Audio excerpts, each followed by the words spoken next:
大家好，我是小玉。充电线快断了，先别扔。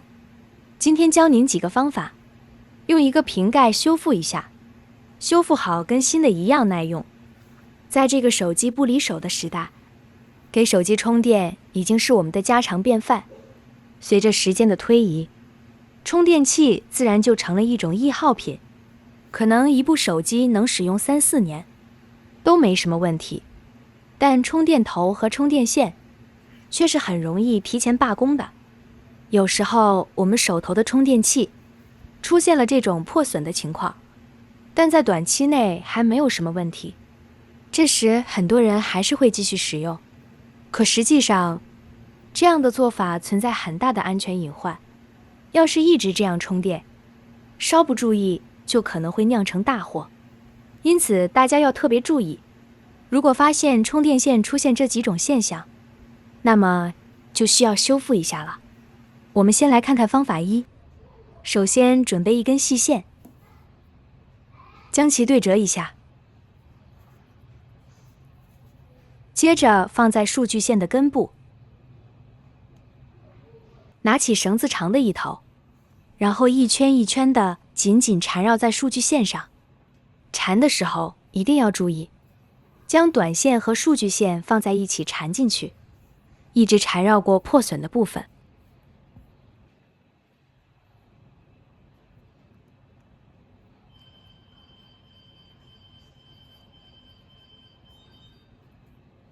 最后这里，我们把绳子头穿过刚刚留下的孔里边，再拉下面这根绳子，把线收紧，然后整理一下，把它收紧实一些，再用剪子把多余的线头剪掉，这样就做好了。在使用的时候，绳子可以保护数据线，形成一个保护作用，这样就不会轻易折断了。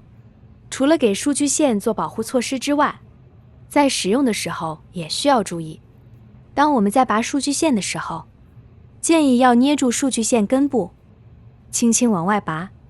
如果拽着线身直接拔，数据线容易坏掉，不管新数据线还是旧数据线，都是如此哦。方法2，这边我们准备一根吸管，对比一下充电线损坏的位置，比损坏的地方稍微长一点点，然后用剪刀剪断，跟着我们用剪子从中间把吸管剪开，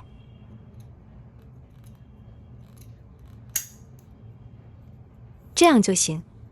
然后我们用吸管包裹住充电线坏掉的地方，用吸管包裹住充电线，大小刚好合适，紧实还能起到防水的作用，而且吸管有一定的韧性，还能保护充电线，防止被掰断。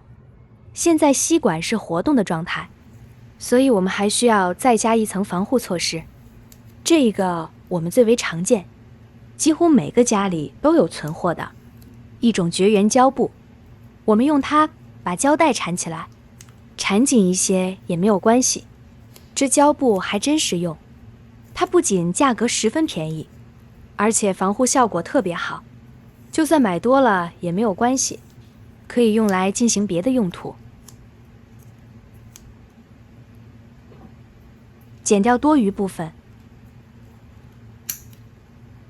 那么我们的充电线就修复好了。充电线损坏率比较高，其中非常重要的一点就是充电线的保护措施太少，缺少应有的保护。我们这样处理过后，这根充电线就有2层防护措施了，能够很好的起到保护作用。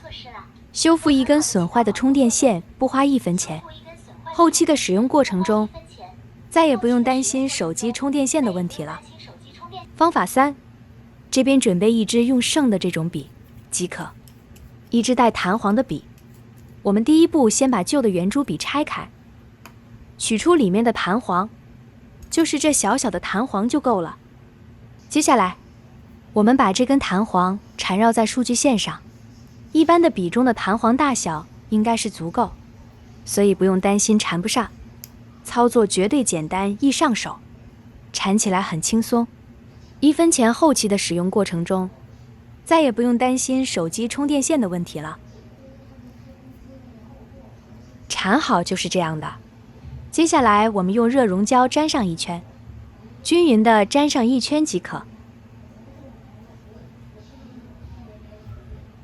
现在我们就等它冷却下来就好了。与其经常抱怨自己的数据线为什么爱坏，倒不如主动去发现问题和解决问题。如果您的数据线还没坏，也可以提前给它做一层保护膜哦。毕竟数据线不需要常常抛头露面的，不比手机，人家会看你的手机外观怎么样的。数据线我们就讲究实用性就行，这样做可以保护充电线不被弯折损坏哦。